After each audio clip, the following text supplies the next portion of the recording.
राम राम जी। जय सिया राम। राधे राधे। देखो, आज हम पढ़ेंगे राजस्थान की भौतिक स्थिति। उससे पहले जो भी जयपुर क्षेत्र में काला डेरा, चोमू क्षेत्र में जो भी विद्यार्थी हैं उनके लिए सबसे बेस्ट कोचिंग संस्था शेखावाटी कोचिंग सेंटर काला डेरा जयपुर है, जो बीएस पूनिया जी द्वारा संचालित है। चोमू क्षेत्र की एकमात्र सर्वश्रेष्ठ संस्था है। यदि कोई भी विद्यार्थी अध्ययन करना चाहता है तो एक बार सेवा का मौका जरूर दे। ये कॉन्टैक्ट नंबर है। देखो, आज हम पढ़ेंगे राजस्थान के भौतिक विभाग या भू आकृति।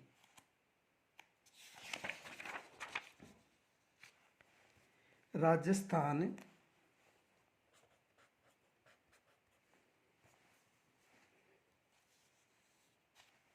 राजस्थान के भौतिक राजस्थान के भौतिक विभाग राजस्थान के भौतिक विभाग या भू आकृति प्रदेश, भू आकृति भू आकृतिक प्रदेश।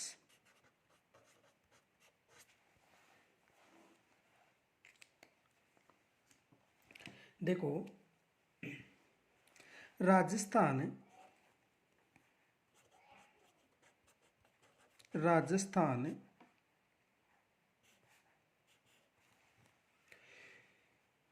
विश्व के प्राचीनतम राजस्थान विश्व के प्राचीनतम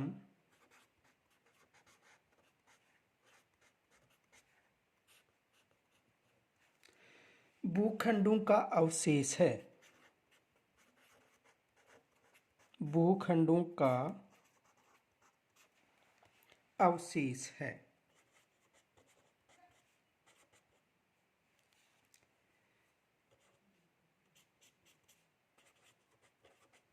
अवशेष है, यानी राजस्थान प्राचीन जो भूखंड हैं उनका अवशेष माना जाता है।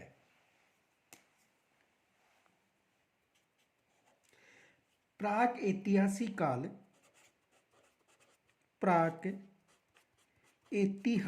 काल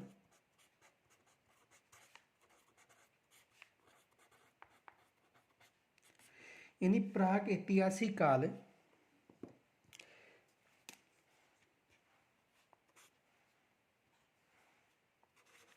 इयोसीन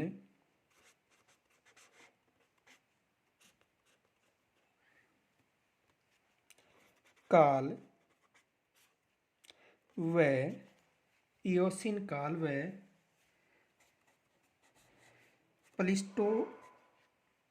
प्लिस्टोसीन काल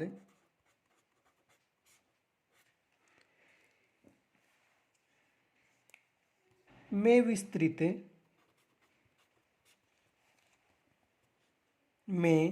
विश्व दो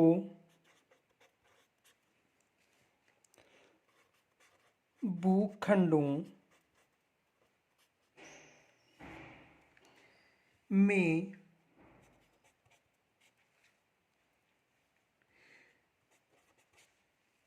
विभाजित था।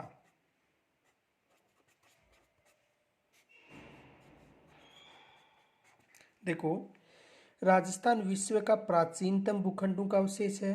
प्राग ऐतिहासिक काल की बात करें तो प्राग ऐतिहासिक काल में या ईसवीन काल व प्लास्टोसीन काल में विश्व दो भूखंडों में विभाजित था।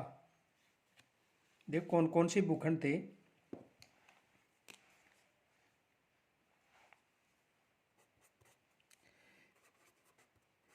अंगारा लैंड व गोंडवाना लैंड।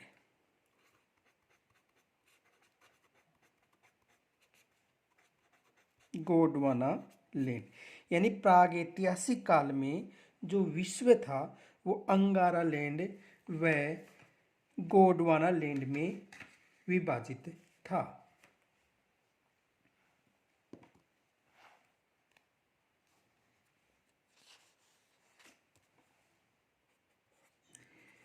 इन दोनों के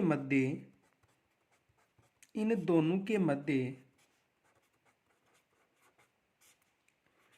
33 सागर था। 33 सागर था। यानी अंगारा लैंड व गोंडवाना लैंड के मध्य कौन सा सागर था? 33 सागर था। देखो ये जो 33 सागर है, यहां पर वर्तमान में हिमालय पर्वतमाला है। हिमालय पर्वतमाला। विशेष याद रखना कि 33 सागर की जगह वर्तमान में कौन सी पर्वतमाला है? हिमालय पर्वतमाला। यह प्रश्न पूछा जा सकता है, विशेष याद रखना है। देखो प्रश्न बन सकता है, निम्न में से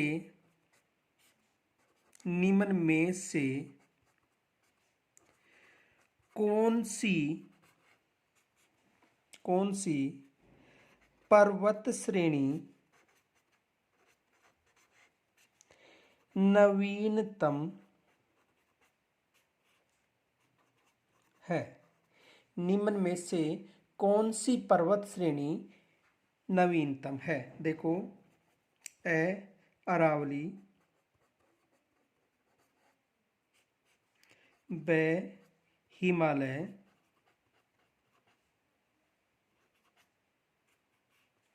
से महेंद्रगिरी, द सभी। तो देखो जो नवीनतम पर्वत श्रेणी है वो कौन सी है? हिमालय। यानी जो 33 सागर का जो अवशेष था वहां पर हिमालय पर्वतमाला का निर्माण हुआ, और हिमालय पर्वतमाला कैसी पर्वतमाला है? नवीन पर्वतमाला। और सबसे प्राचीनतम पर्वतमाला श्रेणी कौन सी मानी जाती है? अरावली। यानी ये सबसे प्राचीन या सबसे प्राचीन पर्वत श्रेणी। तो सबसे प्राचीन पर्वत श्रेणी अरावली और नवीनतम पर्वतमाला कौन सी है? हिमालय। तो राजस्थान विश्व के प्राचीन भूखंडों का अवशेष माना जाता है। प्रागैतिहासिक काल यानी इयोसीन काल व प्लेस्टोसीन काल में विश्व 2 भूखंडों में था। एक अंगारा लैंड था और दूसरा गोंडवाना लैंड। इन दोनों के मध्य कौन सा सागर था? 33 सागर। आगे देखो,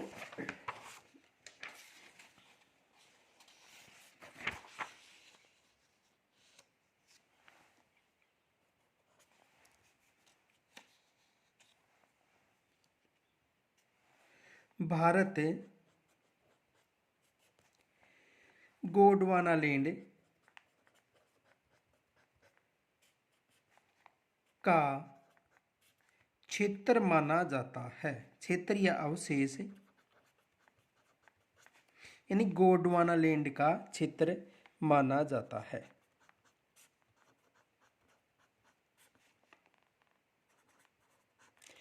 यानी 2 लैंड थे, अंगारा लैंड व गोंडवाना। तो भारत किसका क्षेत्र माना जाता है? अवशेष माना जाता है गोंडवाना लैंड का अवशेष माना जाता है।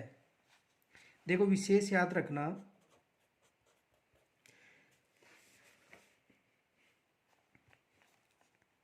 राजस्थान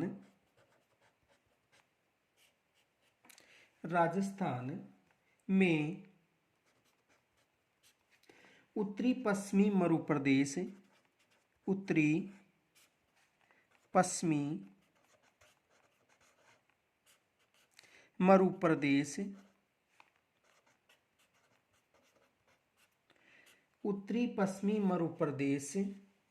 व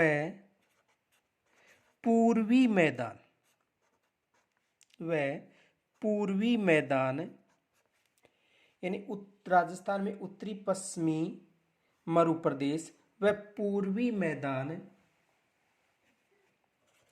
इसी 33 सागर इसी 33 सागर या ये जो सागर का विकास था वो इयोसियन काल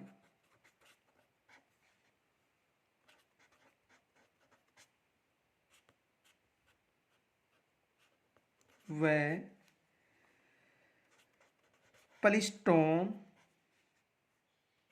प्लिस्टोसीन इयोसीन काल व प्लिस्टोसीन काल के प्रारंभ तक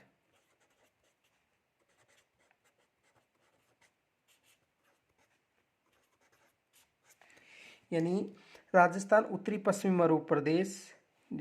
में उत्तरी पश्चिमी मरुप्रदेश व पूर्वी मैदान इसी 33 सागर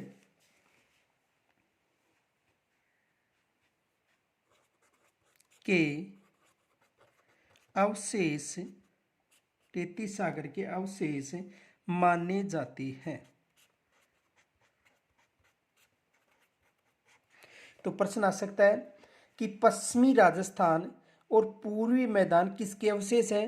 33 सागर। और 33 सागर का जो काल था वो इयोसीन काल व प्लेस्टोसीन काल के प्रारंभ तक माना जाता है। आगे देखो,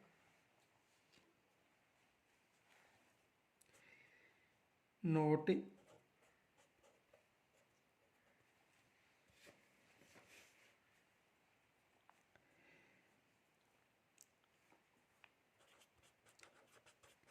33 सागर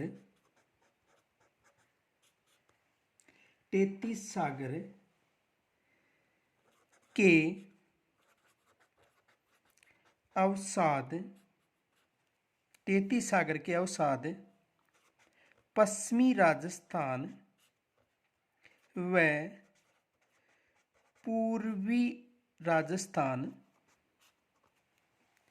में विस्तृत है। यानी 33 सागर के जो अवशेष हैं पश्चिमी राजस्थान जिसे मरुप्रदेश कहा गया और पूर्वी राजस्थान जो पूर्वी मैदान है उसमें विस्तृत है। अब देखो,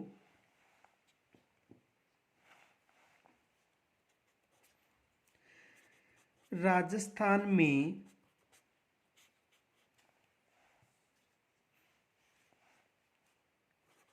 अरावली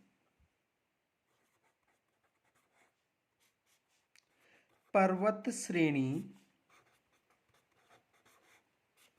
व दक्षिणी पूर्वी राजस्थान में अरावली पर्वत श्रेणी व दक्षिणी पूर्वी पठारी प्रदेश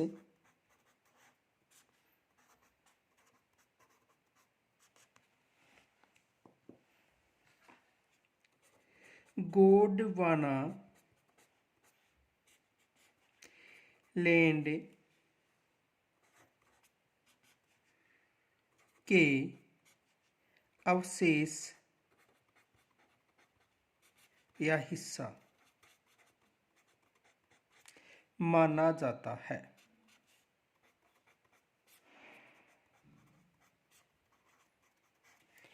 देखो, राजस्थान में अरावली पर्वत श्रेणी व दक्षिणी पूर्वी प्रदेश पठारी प्रदेश गोंडवाना लैंड का अवशेष माना जाता है। आगे देखो,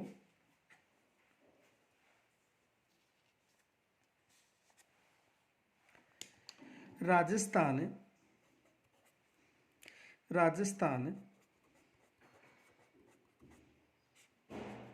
की आकृति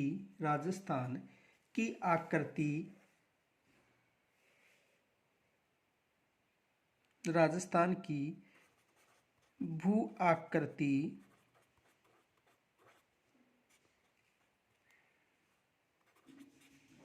स्वरूप अति प्राचीन है।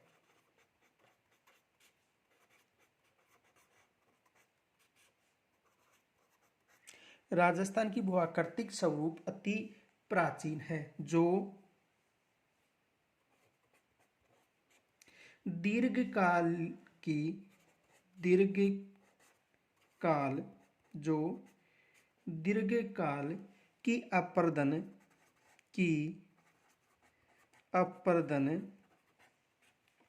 एवं निक्षेपण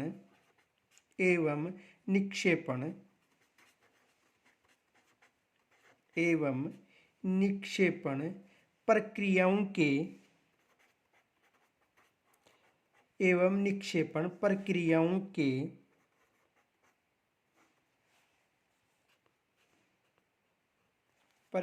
के परिमाण स्वरूप बनी है।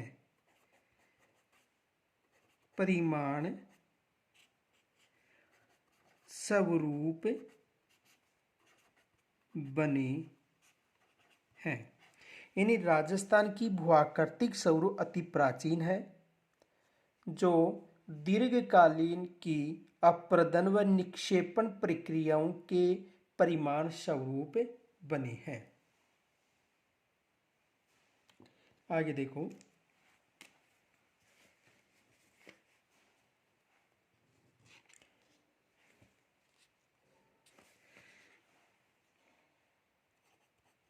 राजस्थान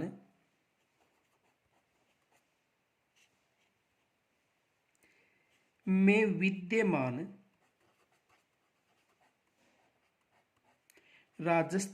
विद्यमान उच्चावच व भौतिक स्वरूप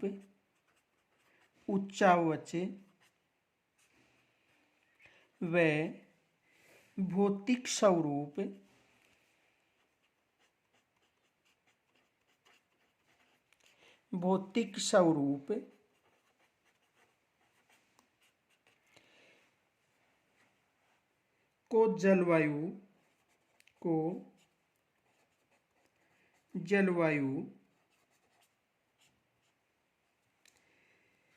व धरातल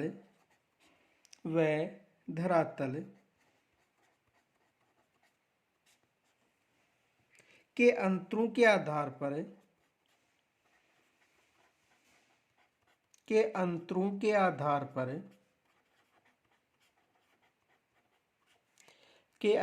आधार पर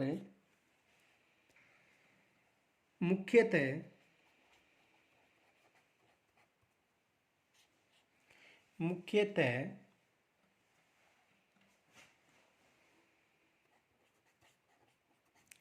निम्न 4 भौतिक विभागों में बांटा जा सकता है।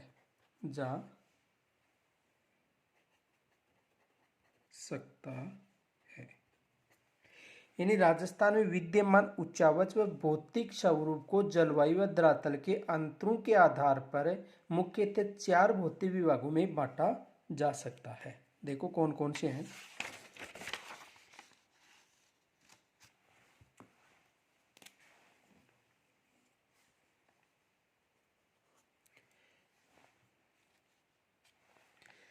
पहला है उत्तरी पश्चिमी मरुस्थलीय प्रदेश। उत्तरी पश्चिमी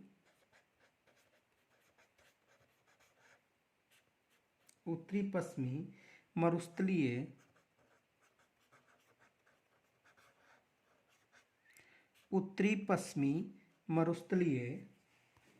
यानी शुष्क प्रदेश, यानी उत्तरी पश्चिमी मरुस्थलीय या शुष्क प्रदेश। 2 नंबर पर है मध्य अरावली पर्वत श्रेणी। मध्य अरावली पर्वत श्रेणी तीसरा है पूर्वी मैदान तथा चतुर्थ या चौथा भाग है दक्षिणी पूर्वी पठारी, दक्षिणी पूर्वी पठारी प्रदेश, पठारी प्रदेश। देखो, राजस्थान को 4 भौतिक भागों में विभाजित किया गया है। उत्तरी पश्चिमी मरुस्थलीय शुष्क प्रदेश, मध्य अरावली पर्वत श्रेणी, पूर्वी मैदान और दक्षिणी पूर्वी पठार। देखो, इसे 33 सागर का अवशेष माना जाता है। यानी जो नदियां थी 33 सागर से, वो अपना तलछट लाकर कहां पर जमा की थी? उत्तरी पूर्वी पश्चिमी प्रदेश में। और मध्य अरावली को गोंडवाना लैंड का अवशेष माना जाता है। पूर्वी मैदान को 33 सागर का,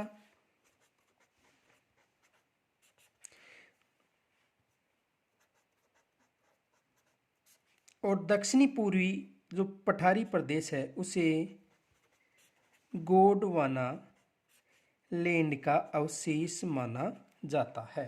यानी 4 प्रदेशों में उत्तरी पश्चिमी मरुस्थलीय या शुष्क प्रदेश और 33 सागर की अवशेष माना जाता है। मध्य अरावली को गोंडवाना लैंड, पूर्वी मैदान को 33 सागर और दक्षिणी पूर्वी पठार को गोंडवाना लैंड का अवशेष माना जाता है। देखो,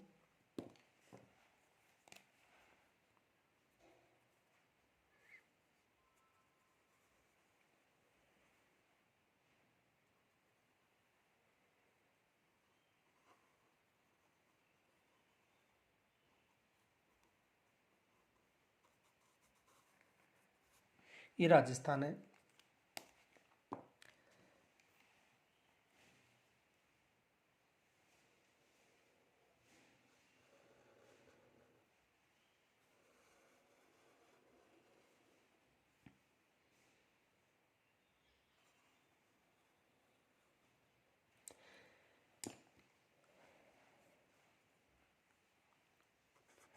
पश्चिमी रेतीला मैदान, अरावली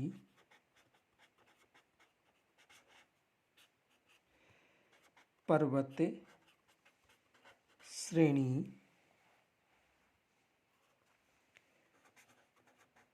पूर्वी मैदान और दक्षिणी पूर्वी पठारी प्रदेश।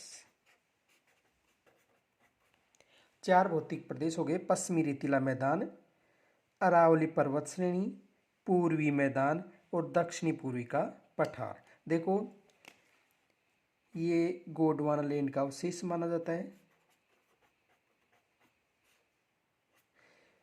ये भी गोंडवाना लैंड का अवशेष माना जाता है। ये 33 सागर की नदियों के द्वारा बिछाया हुआ क्षेत्र, और ये भी 33 सागर की नदियों के द्वारा बिछाया हुआ क्षेत्र। ये प्राचीन भूखंड है, ये भी प्राचीन, क्योंकि दोनों क्षेत्र गोंडवाना लैंड के अवशेष हैं जो प्राचीन क्षेत्र है। और ये 33 सागर का और ये भी 33 सागर का। आगे देखो, सबसे पहले पढ़ेंगे हम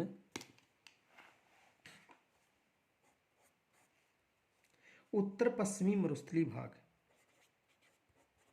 उत्तरी पश्चिमी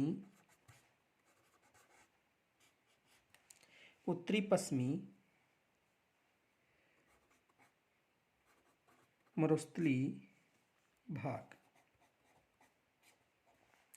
यानी पश्चिमी रेतीला जो मैदान है या उत्तरी पश्चिमी मरुस्थलीय भाग है, उसका आज हम अध्ययन करेंगे।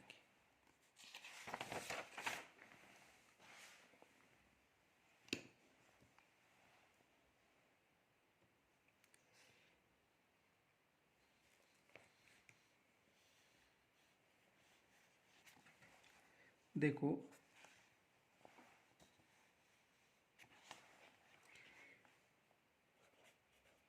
उत्तरी पश्चिमी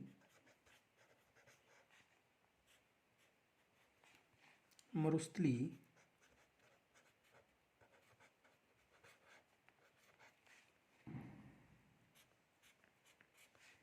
भाग।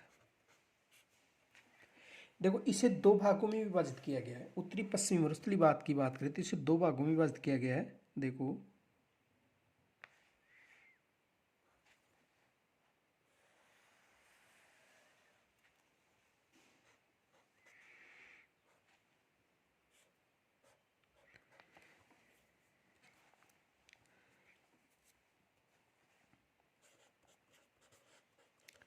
रेतीला शुष्क मैदान,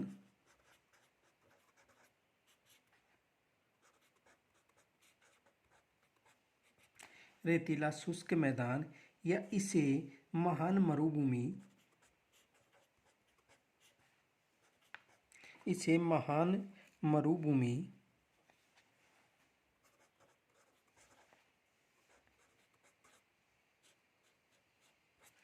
रेतीला मैदान या इसे महान मरुभूमि के नाम से भी जाना जाता है। दूसरा है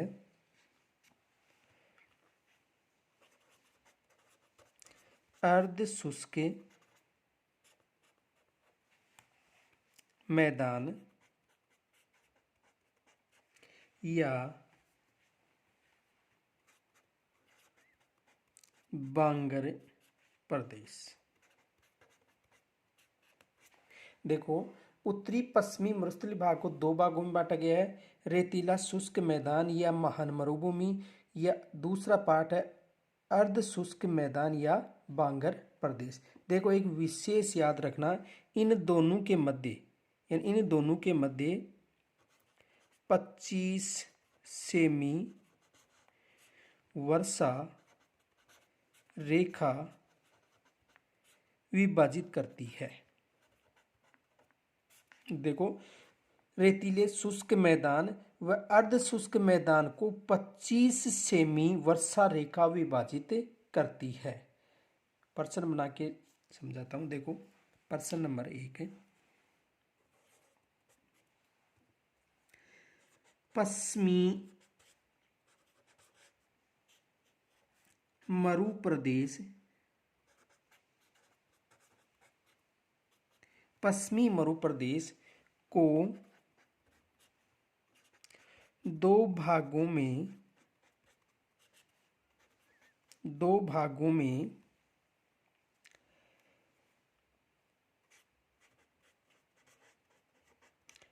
रेतीला शुष्क, दो भागों में रेतीला शुष्क मैदान व अर्ध शुष्क मैदान में दो भागों में विभाजित करने वाली वर्षा रेखा है। ए 20 सेमी, ब 25 सेमी वर्षा रेखा, स 45 सेमी वर्षा रेखा, द 50 सेमी वर्षा रेखा। तो रेतीले शुष्क मैदान व अर्ध शुष्क यानी महान मरुभूमि और बांगर प्रदेश को 25 सेमी वर्षा रेखा के द्वारा विभाजित किया जाता है। किस रेखा के द्वारा विभाजित किया जाता है?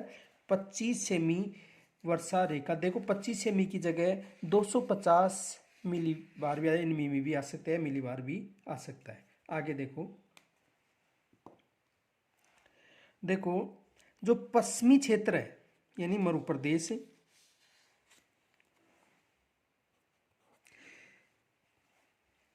पश्चिमी क्षेत्र है उसमें जो 33 सागर के अवशेष पाए गए हैं उनका भी कोई उल्लेख मिला है। देखो, जैसलमेर जैसलमेर क्षेत्र में जैसलमेर क्षेत्र में पाई जाने वाली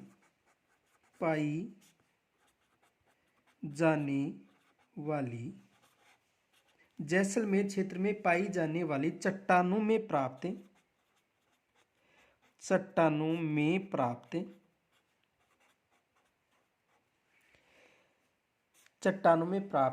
समुद्री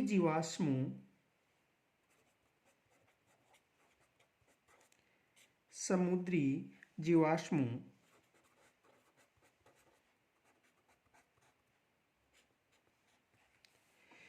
के आधार पर यह माना जाता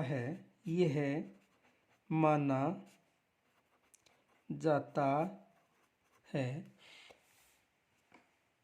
कि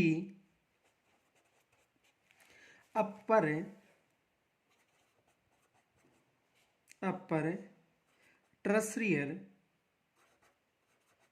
ट्रेशियरी काल तक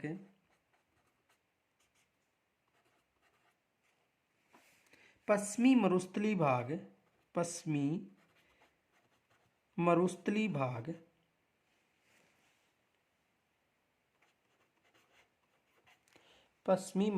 भाग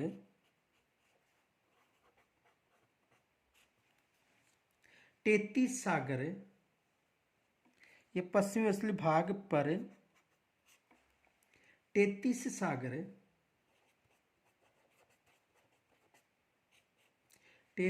सागर विस्तृत था। देखो, जैसलमेर क्षेत्र में पाए जाने वाले चट्टानों में जो समुद्री जीवाश्म पाए गए उनके आधार पर यह अनुमान लगाया गया कि अपर ट्रेशियरी काल तक पश्चिमी मरुस्थल में किसका विस्तार था या किसका जमाव था?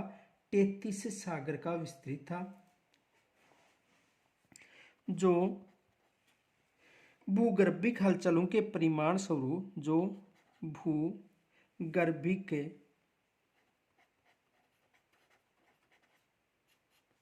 हलचलों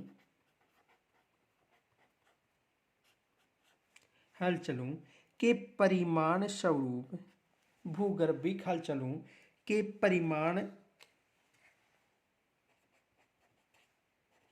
परिमाण स्वरूप धीरे धीरे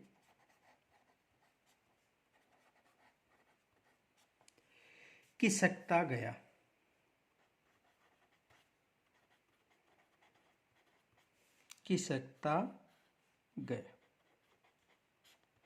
देखो, यानी जो जैसलमेर में जो समुद्री जीवाश्म पाए गए हैं उनके आधार पर यह अनुमान लगाया गया कि जो पश्चिमी थार का मरुस्थल है वहां पर 33 सागर के अवशेष पाए गए थे। आगे देखो,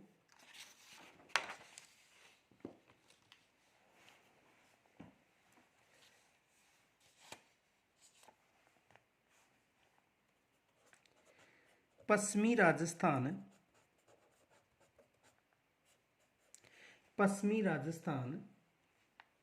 के बाड़मेर एवं जैसलमेर पश्चिमी राजस्थान के बाड़मेर एवं जैसलमेर के क्षेत्रों में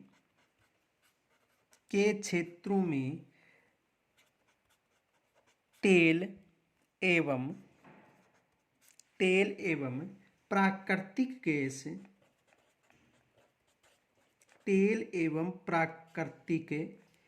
गैस के अथाह भंडार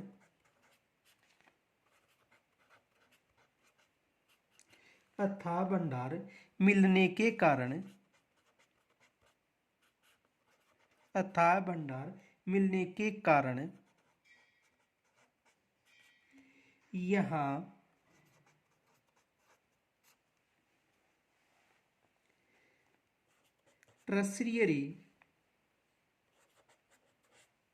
ट्रसरी काल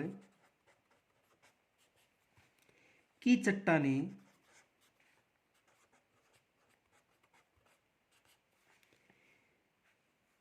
चट्टानों की मौजूदगी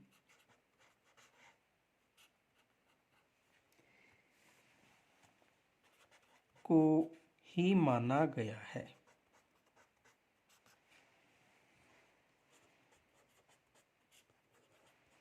देखो, पश्चिमी राजस्थान में जो बाड़मेर और जैसलमेर के क्षेत्र में जो तेल और प्राकृतिक गैस के जो अथाह भंडार मिले हैं, उनके कारण ये बताया गया है कि यहाँ पर ट्रसरी काल की चट्टानें विद्यमान या मौजूद थी।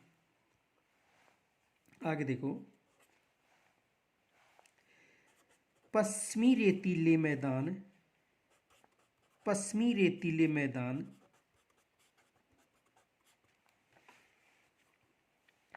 की पश्चिमी सीमा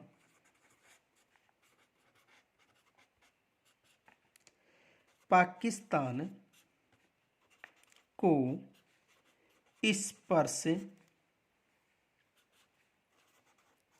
करती है। किसको स्पर्श करती है? पाकिस्तान को। यानी पश्चिमी रेतीले मैदान की जो सीमा है वो पाकिस्तान को स्पर्श करती है।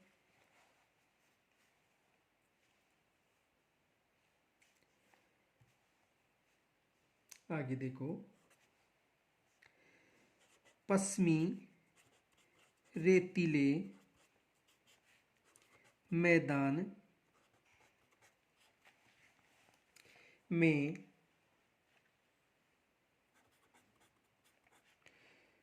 राष्ट्रीय कृषि आयोग के द्वारा,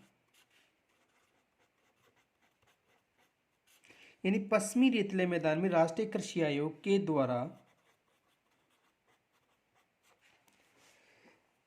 12 जिलों को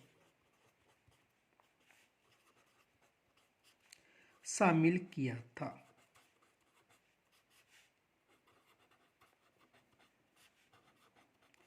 यानी पश्चिमी रेतीले मैदान में जो राष्ट्रीय कृषि आयोग थी उन्होंने 12 जिलों को शामिल किया था। देखो कौन कौन से जिले हैं, नोट।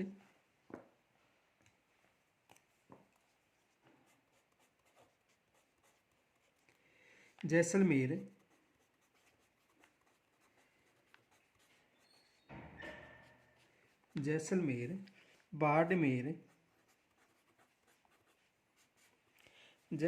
बाड़मेर, जोधपुर, बीकानेर,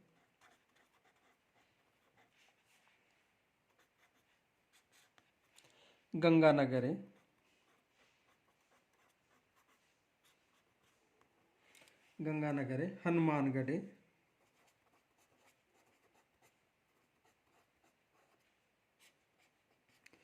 हनुमानगढ़, नागौर, जालोर,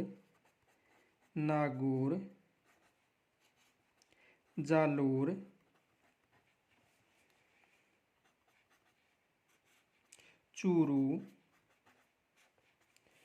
सीकर, झुंझुनू,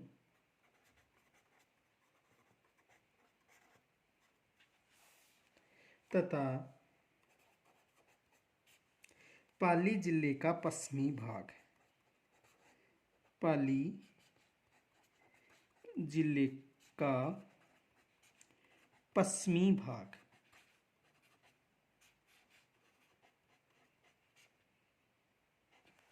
देखो, यदि पश्चिमी रेतीले मैदान की बात करें तो पश्चिमी रेतीले मैदान में जैसलमेर,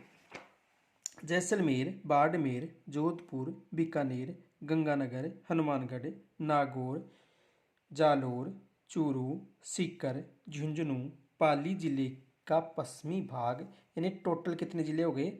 12 जिलों को शामिल किया गया। किसके द्वारा? राष्ट्रीय कृषि आयोग के द्वारा। और यदि राजनीतिक दृष्टि से पूछे, देखो विशेष पश्चिमी रेतीले मैदान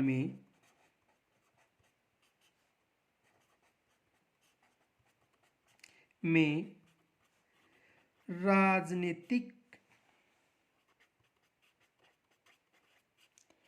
दृष्टि से 13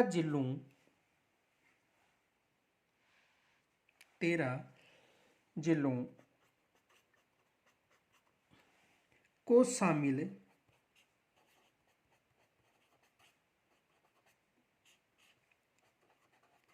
किया गया है।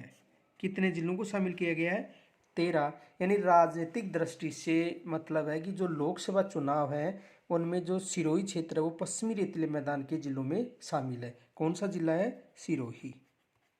वैसे सिरोही जिला अरावली पर्वत श्रेणी में है, लेकिन चुनाव यानी राजनीतिक दृष्टि से इसे पश्चिमी रेतीले मैदान के जिलों में शामिल किया गया है। अब देखो इसमें प्रश्न क्या बन सकता है।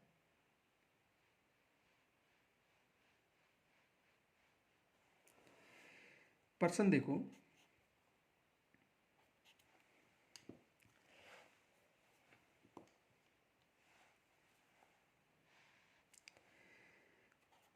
पश्चिमी रेतीले मैदान में क्षेत्रफल की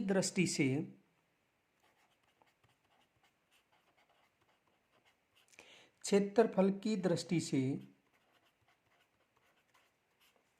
सबसे बड़ा जिला कौन सा है?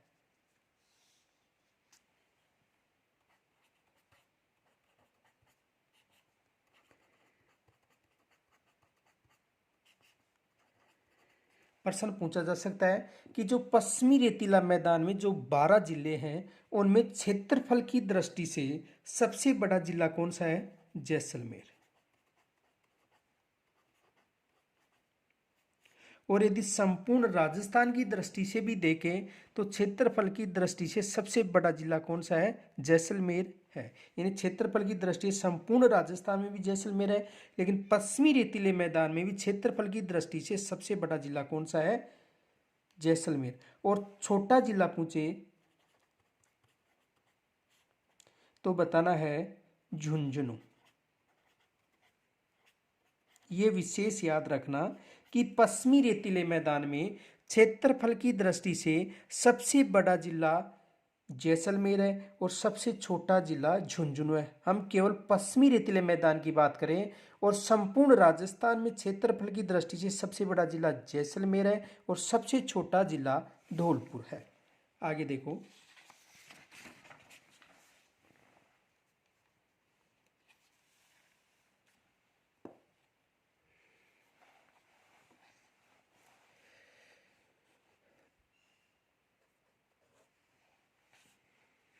क्षेत्रफल देखो,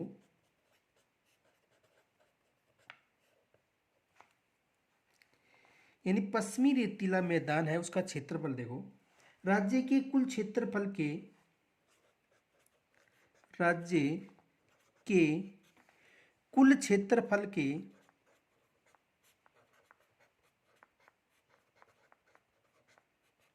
कुल क्षेत्रफल के या क्षेत्रफल का लगभग 61.11% या 61% भी मिल सकता है। लगभग कितना है? 61.11, 61% या लगभग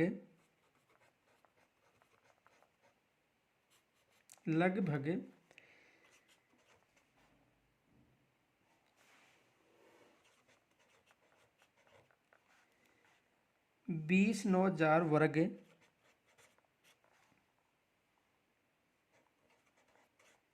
किलोमीटर है।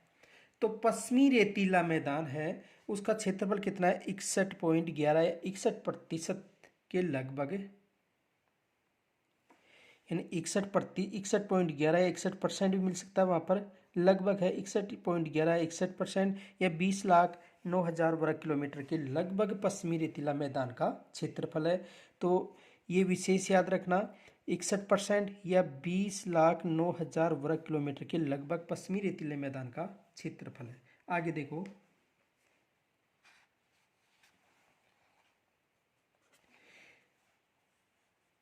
जनसंख्या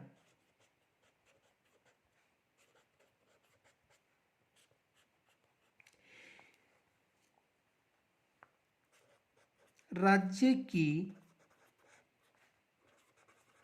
कुल जनसंख्या, राज्य की कुल जनसंख्या का लगभग 40% है। यानी राज्य की जो जनसंख्या है उस कुल जनसंख्या का 40% जो भाग है वो पश्चिमी रेतीले मैदान में निवास करता है। यानी जो पश्चिमी रेतीला मैदान है उसका क्षेत्रफल 61.11 यानी 61% के लगभग है, जिस पर 40% जनसंख्या निवास करती है। देखो यहाँ पर प्रश्न बनता है, प्रश्न देखो,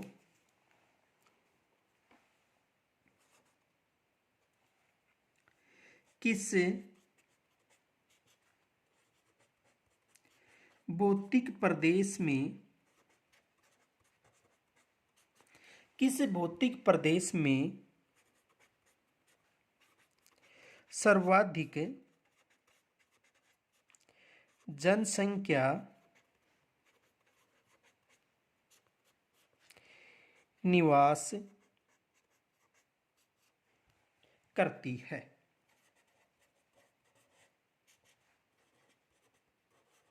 यानी किस भौतिक प्रदेश में सर्वाधिक जनसंख्या निवास करती है? तो किस भौतिक प्रदेश में? पश्चिमी रेतीले या थार मैदान में।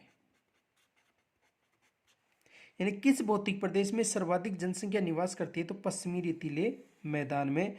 यानी 61.11% भूभाग पर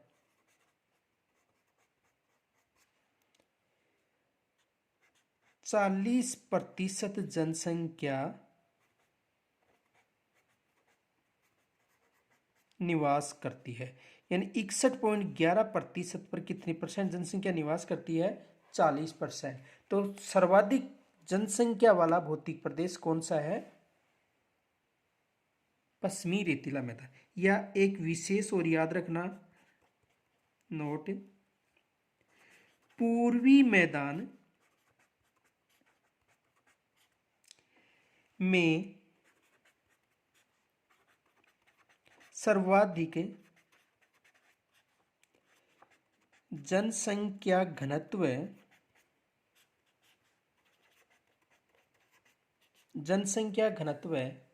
पाया जाता है।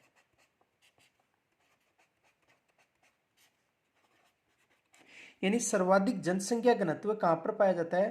पूर्वी मैदान में। यानी पूर्वी मैदान में जो क्षेत्रफल था 23.3% और यहाँ पर जो जनसंख्या है वो लगभग 39% पाई जाती है। तो देखो क्षेत्रफल 23.3% और जनसंख्या 39%। यहाँ पर क्षेत्रफल अधिक है, जनसंख्या कम है, लेकिन संपूर्ण भौतिक दृष्टि में जनसंख्या ज़्यादा इसी क्षेत्र में पाई जाती है। लेकिन जनसंख्या घनत्व किस में पाया जाता है? पूर्वी मैदान में सर्वाधिक जनसंख्या घनत्व पाया जाता है। आगे देखो,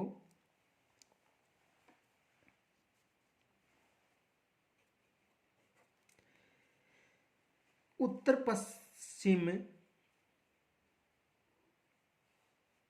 पहले वर्षा देख लो।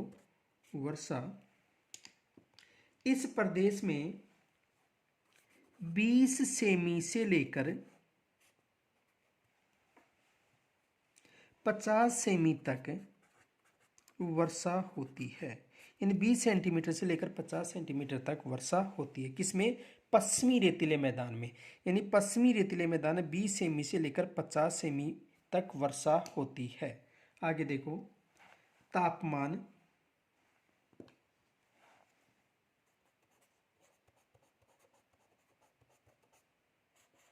तापमान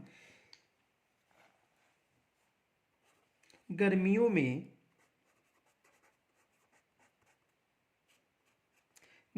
में उच्चतम तापमान 59 डिग्री सेंटीग्रेड तक रहता है।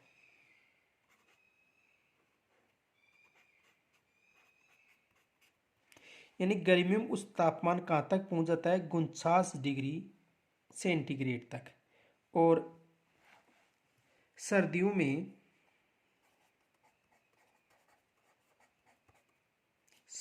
में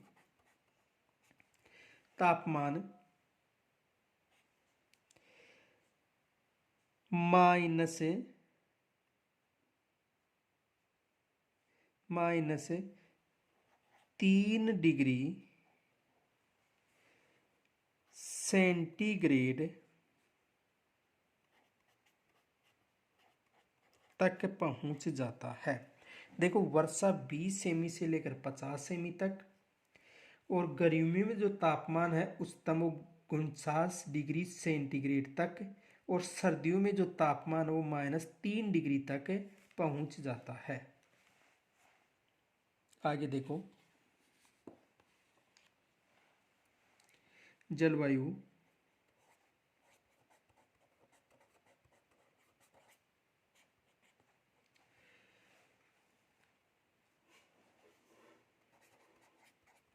शुष्क व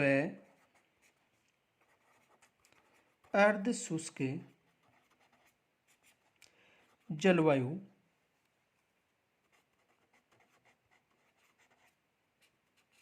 पाई जाती है। यानी जलवायु कौन सी पाई जाती है? शुष्क व अर्ध शुष्क जलवायु पाई जाती है। देखो, मिट्टी,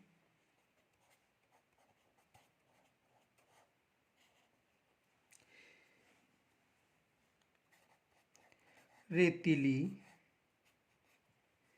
बलुई मिट्टी।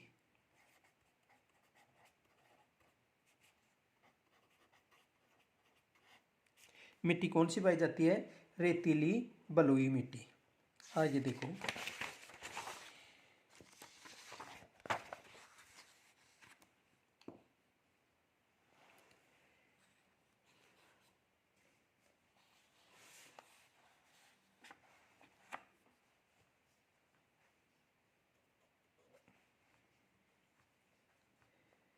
इस प्रदेश में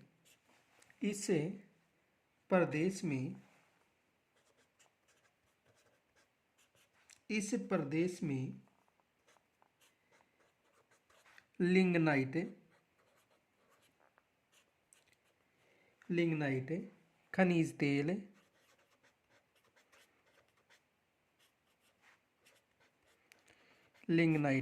खनिज तेल, प्राकृतिक गैस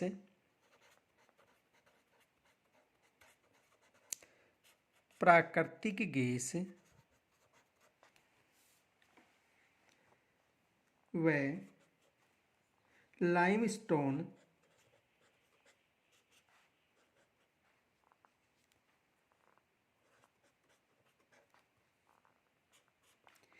के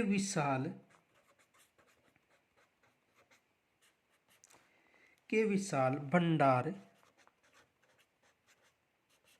मौजूद हैं।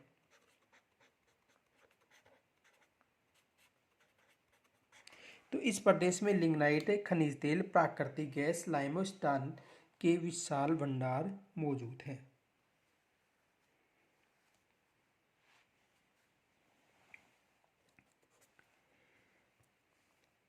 पश्चिमी राजस्थान में खारे पानी व मीठे पानी की झील पाई जाती है। देखो, विशेष याद रखना है नोट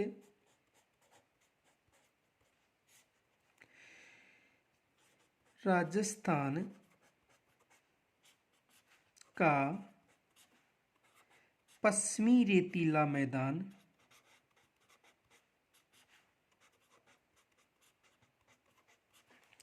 राजस्थान का पश्चिमी रेतीला मैदान एकमात्र ऐसा भौतिक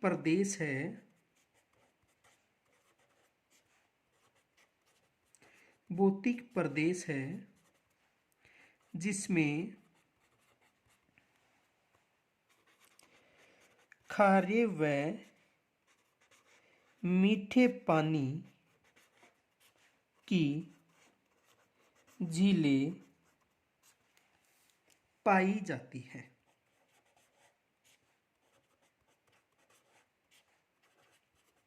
ये विशेष याद रखना कि राजस्थान का पश्चिमी रेतीला मैदान एकमात्र ऐसा भौतिक प्रदेश है जिसमें खारे पानी की व मीठे पानी की झीलें पाई जाती हैं। आगे देखो, इसी में विशेष तथ्य में देखो, विशेष तथ्य पूछा जा सकता है। सर्वाधिक खारे पानी की झीलें नागौर, यानी सर्वाधिक खारे पानी की झील किस कहाँ पर है? नागौर। नागौर खारी नगरी।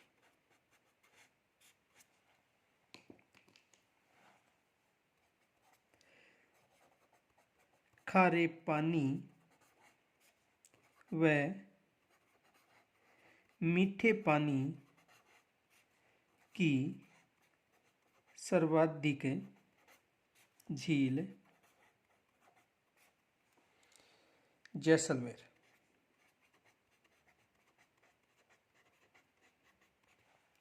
यानी सर्वाधिक खारे पानी की झील नागौर में से खारी नगरी के नाम से उपनाम से भी पुकारा जाता है। खारे पानी व मीठे पानी की सर्वाधिक झील कहाँ पर है? जैसलमेर। तो इसे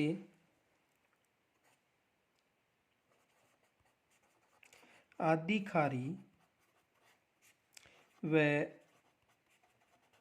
आधी मीठी नगरी।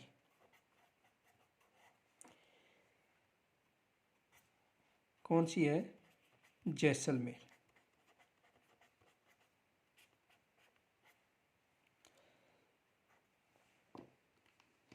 और एक विशेष और याद रख लो,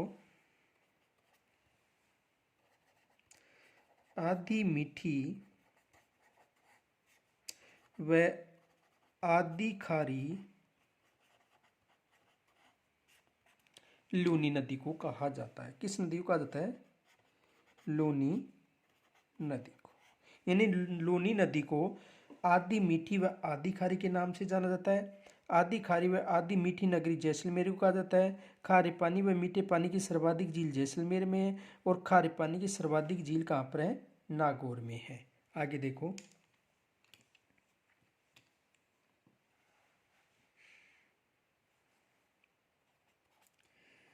पश्चिमी रेतीले मैदान, पश्चिमी रेतीले मैदान में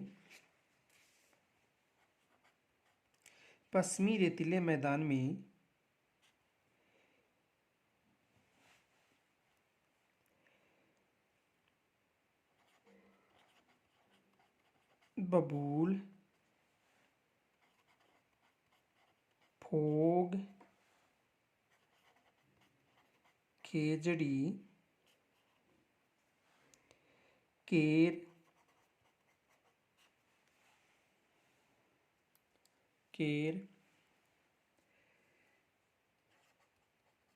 बेर, सेवन व धामन आदि वनस्पति मिलती है।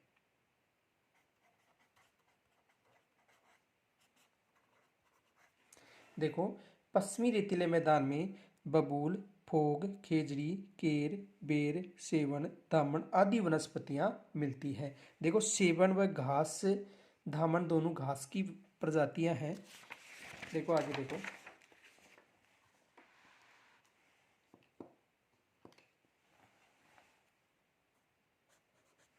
नोट,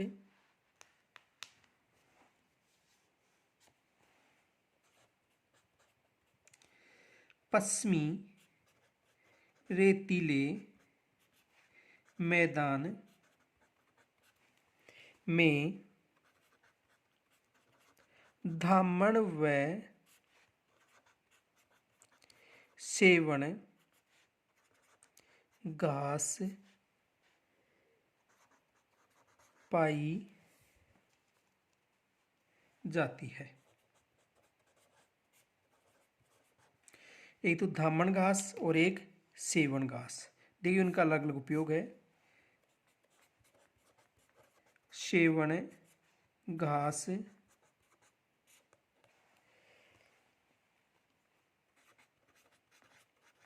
पशुओं के लिए अधिक उपयोगी।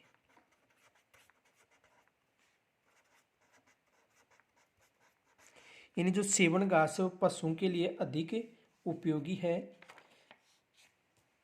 और पशु में भी थार पार कर गायों के लिए अधिक उपयोग में ली जाती है। आगे देखो, धामन घास दुधारू पशुओं के लिए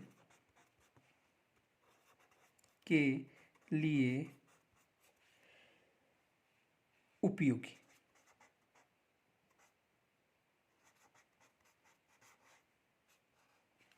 देखो, पश्चिमी रेतीले मैदान में धामन और सेमन घास पाई जाती है और ये सेवन और धामन घास सर्वाधिक जैसलमेर क्षेत्र में पाई जाती हैं। तो सेवन घास पशुओं के लिए अधिक उपयोगी है, थार पार्क नस्ल की गायों के लिए अधिक उपयोग में लिया जाता है और धामन घास दुधारू पशुओं के लिए अधिक उपयोगी है। किसके लिए? दुधारू पशुओं के लिए अधिक उपयोगी है। विशेष याद रखना,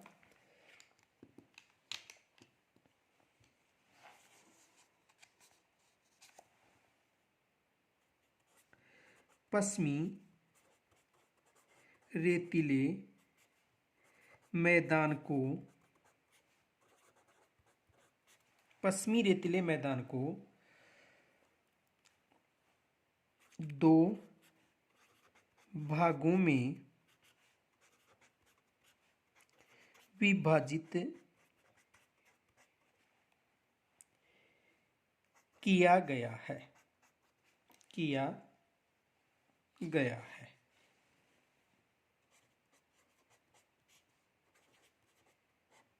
यानी पश्चिमी रेतीले मैदान को दो भागों में विभाजित किया गया है। देखो, दो भाग,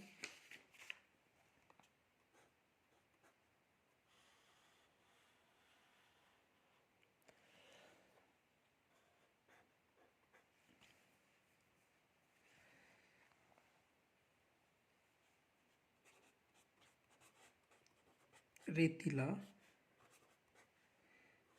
शुष्क मैदान, इसे महान मरुभूमि भी कहा जाता है। और दूसरा है अर्ध शुष्क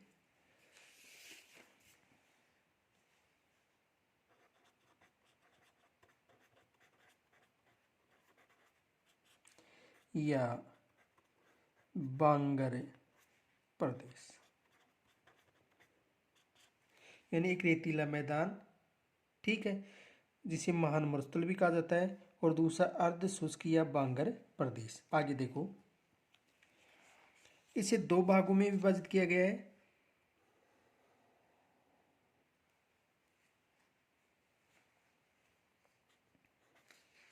महान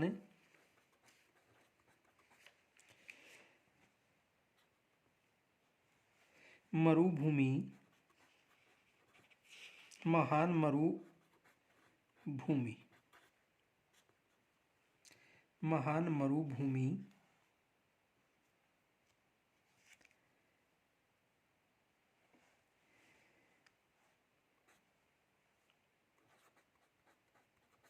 बालुका युक्त।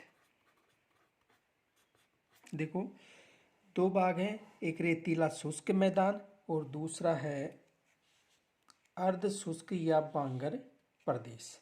अब देखो रेतीले शुष्क मैदान या महान जो मरुभूमि है उसको दो भागों में, एक महान मरुभूमि जिसे बालुका युक्त प्रदेश कहा जाता है और दूसरा है बालुका मुक्त प्रदेश, बालुका मुक्त प्रदेश। देखो बालुका मुक्त प्रदेश है, यहाँ पर हमदा चट्टानी प्रदेश है। देखो दो भागों में विभाजित किया गया है, दोबारा समझो। रेतीला शुष्क मैदान जिसे महान मरुभूमि कहा जाता है, अर्ध शुष्क या बांगर प्रदेश, तो इसे दो भागों में, महान मरुभूमि यानी बालुका युक्त, यहाँ पर बालुका टीले निर्मित हैं, और बालुका मुक्त को मतलब यहाँ पर केवल चट्टानी मरुस्थल है। अब इसे चार भागों में विभाजित किया गया। अर्ध शुष्क प्रदेश को कितने भागों में विभाजित किया गया है? चार भागों में। देखो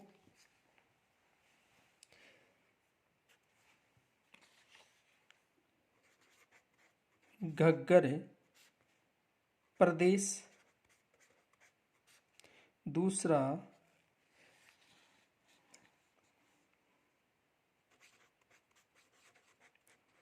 शेखावाटी उच्च प्रदेश, तीसरा नागौर उच्च भूमि, सॉरी हम शेखावाटी प्रदेश आएगा, नागौर उच्च भूमि, और चौथा है लूनी बेसिन।